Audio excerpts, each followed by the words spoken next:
Hi everyone, it's Eve Levy, and David asked me this morning to do the Parsha video. So here I am. It's exciting for me to be here for round 2 of learning the entire Torah with this precious community.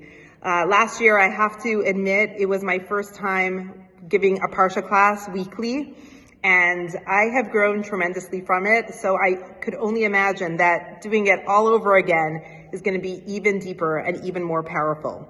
So something that talks to my heart as the director of women's programming, and that's what I've been doing my entire career. I've been working with Jewish women, is that when I go to the first book in the Torah, Bereshit, you see women for the first time. And usually when you want to learn about something, you just go straight to its source and you can learn a lot. So we know in the big story of creation, God creates Adam, and then God says, Lo tov lihiyot adam levado. It's not good for man to be alone. I will make him an ezer kenegdo. Ezer means a helper, kenegdo, to oppose him. Now, how do you ladies feel? Whoever's watching this video, how do you guys feel about being a helper? I don't feel so great about it. I don't know about you. But what is this helper? Let's think about it.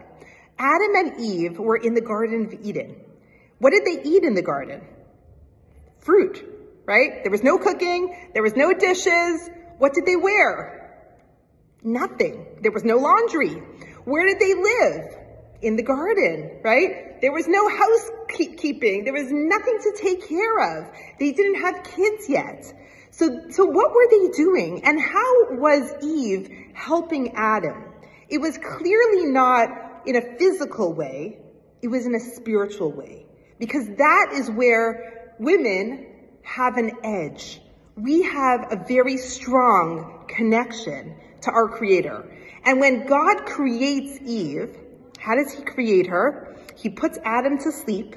He takes a rib from Eve, from inside of her, and it says, Vayiven, and God builds woman. Now, there's code all over the Torah, so there's code everywhere. Vayiven, the root of that word is bina. Bina means intuition.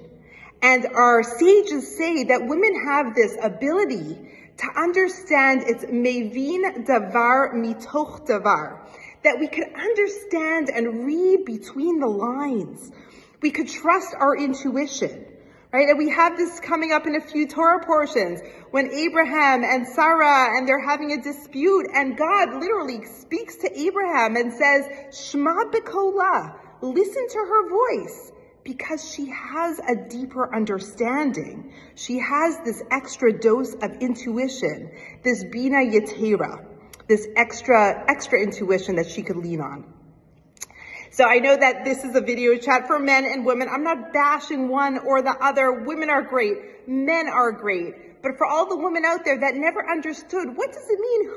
Who am I? What does God want from me as a Jewish woman? Am I just supposed to be barefoot and pregnant in the kitchen? No, clearly not. You're supposed to be an ezer. And now that word ezer is used to refer to God. Hashem ozer, Melech ozer, someone that is helping. So we could use it like, we could kind of see it at just with the word and say, well, that doesn't talk to me. Like a coffee table could help and hold something. How does that make me feel? I don't want to be a helper. Well, let me ask you guys a question. In a relationship between a doctor and a patient, who is helping who? In a relationship between a parent and a child, who is helping who? In a relationship between a teacher and a student, who is helping who? So there's something powerful about this word, ezer, that it's there to teach us that someone that could help has something very superior to give. There's something of value over there, and that we can't just take things at face value because the Torah is so beautiful and so deep and so incredible. We need to keep digging and keep learning and keep peeling back layers till we can understand it and it feels right and it feels good. So here I am, ready to delve into the new Torah once again with you guys. And I say new because even though it's old, it's new. It's going to be new to you and it's going to be new to me. You know why? Because we are different than we were last year. Last time we did this and went around, we were different. And now we're in a different place and we are ready to start fresh with renewed energy after all the beautiful holidays. And I am looking forward to learning with you this round, this year, the whole Torah. And may we all grow together. Wishing you all a Shabbat Shalom.